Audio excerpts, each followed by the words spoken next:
کہا ماں معلوم ہے کا کہا اگر معلوم ہے تو پھر سن، میں چاہتی ہوں کہ جو دودھ پلا پلا کے تجھ کو میں نے جوان کیا ہے نا، اس دودھ کو شجر اسلام کی آبیاری کے لیے بہا دے، بہا دے۔ بیٹے نے کہا ماں کھل کے بات کریں، کہا بیٹا میں چاہتی ہوں کہ تو جا کربلا اور آقا حسین کے چرنوں میں اپنے آپ کو قربان کر دے۔ کہا ماں بس اتنی سی تمنا ہے؟ کہا ہاں میرے لال بس اتنی سی تمنا ہے۔ کہا اگر اجازت ہو تو بیوی کو اجازت دے دوں اور اجازت لے لوں؟ کہا نہیں میرے لال، عورتیں ناقص العقل ہوتی ہیں، کہیں ایسا نہ ہو کہ بیوی کی محبت میں گرفتار ہو جاؤ اور یہ جو حیات سرمدی ملنے والی ہے اسے تم محروم ہو جاؤ، اس لیے ایسا نہ کرنا۔ اللہ کی قسم بیٹے نے کہا ماں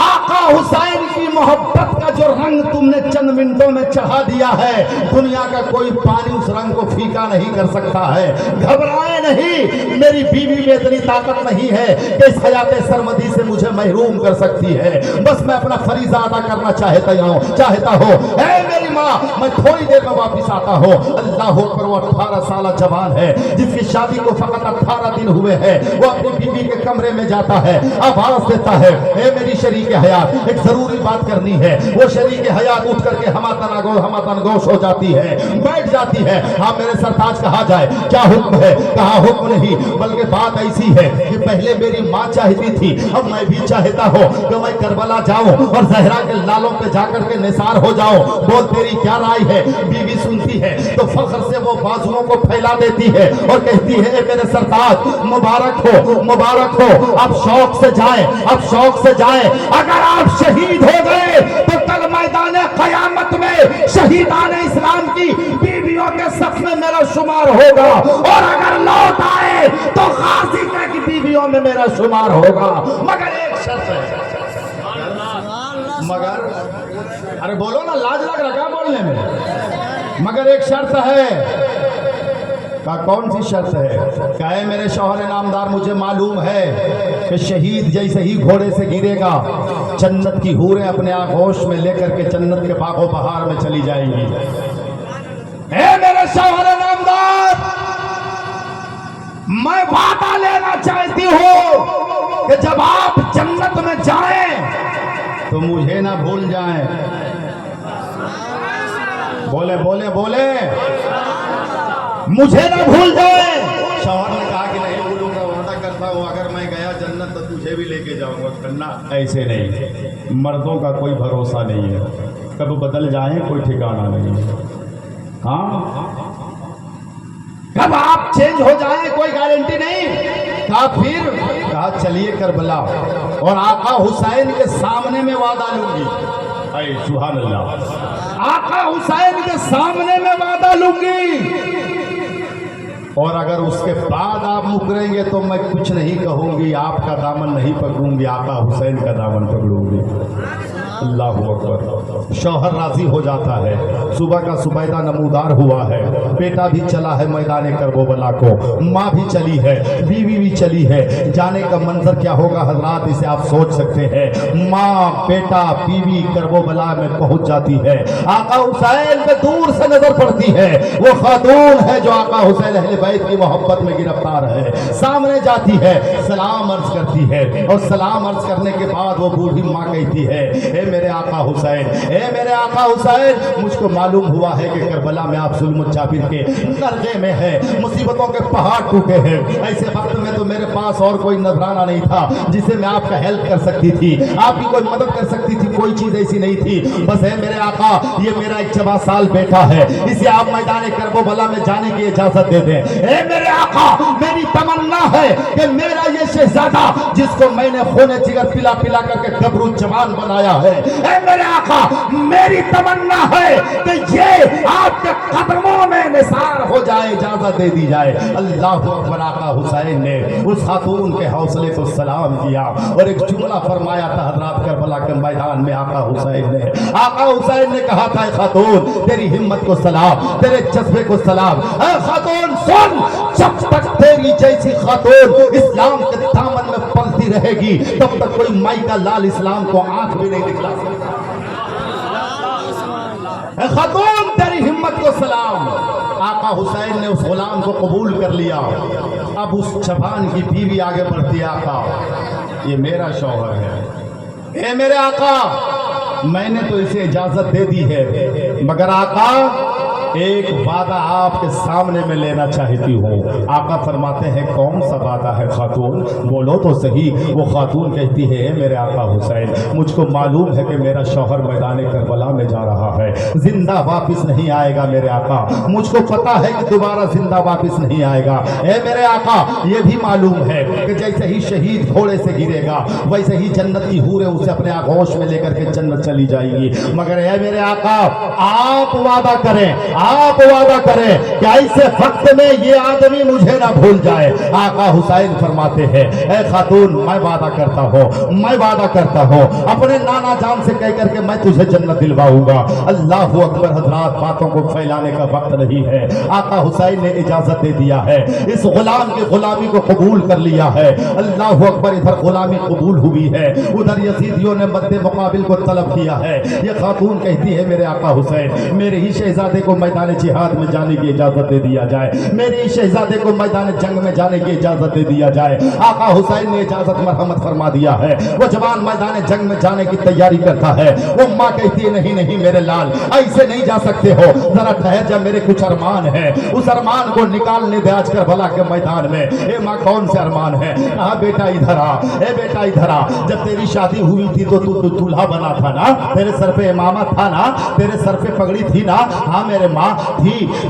اب کیا کرنا ہے؟ وہ خاتون وہ ماں کہتی ہے اے میرے شہزادے آج بھی تمنا ہے کہ آج اگر تو کربلا کے میدان میں جام شہادت پینے کے لیے جا رہا ہے تو تیری ماں چاہتی ہے اپنے ہاتھوں سے تجھے شہادت کا دولہا بنا کے بھیجوں، اپنے ہاتھوں سے تجھے شہادت کا دولہا بنا کے بھیجوں. ماں نے اپنے ہاتھوں سے اپنے دوپٹے کو پگڑی کی شکل میں باندھا ہے، مامے کی شکل میں باندھا ہے. شیردی آ گئی حضرات، صرف بات میں پوری کر لے رہا ہوں، اس کے بعد انشاءاللہ تعالیٰ اختتام پذیر ہوگا. اور پھر کبھی موقع ملا تو انشاءاللہ تعالیٰ آپ کے تیار محبت میں گفتگو کرنے کی سعادتیں حاصل کروں گا. مگر آج میں جو آپ کو پیغام دے رہا ہوں یہ پیغام بھی امپورٹنٹ ہے، اسے بھی آپ سماعت کریں. کربلا کا بڑا امپورٹنٹ چیپٹر ہے، اسے بھی آپ سنیں. ماں نے کہا میرے لال رک جا، اپنے ہاتھوں سے تجھے شہادت کا دولہا بنا کر کے سجا کر کے بھیجنا چاہتی ہو. وہ شہزادہ رک جاتا ہے. ماں نے اپنے دوپٹے کو نکالا ہے، اللہ اکبر، اپنے 14 سال بیٹے کے سر پہ امامے کے طور پہ اسے باندھا ہے. ایک ڈھال بھی لائی تھی ماں نے، اسے تھمایا ہے. تلوار بھی لائی تھی ماں نے، اسے سنبھالا ہے. اور جب بیٹا گھوڑے کے پشت پہ بیٹھنے کے لیے قدم آگے بڑھاتا ہے ماں کہتی ہے میرے لال ابھی رک جا، ابھی تیرے جانے کا وقت نہیں آیا ہے. یہ ماں ایک نصیحت کر کے تجھے کربلا میں بھیجنا چاہتی ہے. اے میرے لال تو میدان جنگ میں جا رہا ہے، کربلا میں جا رہا ہے، مگر یاد رکھنا اگر یزیدیوں کا تیر تو نے اپنے پیٹھ پہ کھایا ہے تو تیری ماں تیرا دودھ بھی نہیں بخشے گی. اے میرے لال سن، جو خون جگر پلا پلا کر کے تجھ کو جوان کیا تھا نا وہ اسی دن کے لیے کیا تھا تاکہ اسلام پہ اگر کالے بادل چھا جائے تو تیرے خون سے اس کالے بادل کو دھویا جائے، صاف کیا جائے. سن، اس کے آنے والا تیر، ہر تیر پہلے تیرے سینے پہ لگے گا، بعد میں اسلام کے چہرے کو کہا ماں آپ کا خون پیا ہے نا، اپنے خون پہ بھروسہ ہے نا ماں؟ کہا ہاں. کہا اگر بھروسہ ہے تو پھر اطمینان رکھے، آپ کا بیٹا آپ کے دودھ کو شرمندہ نہیں ہونے دے گا، نہیں ہونے دے گا. جان تو دے سکتا ہے مگر آپ کے دودھ کو شرمندہ نہیں کرے گا کربلا میں. اے ماں میں وعدہ کرتا ہوں یہ جسم میں جب تک جان باقی ہے یزیدیوں کا ہر تیر تیرا بیٹا تیرے سینے پہ لے گا. پیٹھ پہ لینا بزدلوں کا کام ہے. اور سن ماں، پہلے تو تیرے ٹکڑوں پہ پلتا تھا تیرا بیٹا، اب تو حسین کے ٹکڑوں پہ پل رہا ہے، اب تو بزدل ہونے کا سوال ہی پیدا نہیں.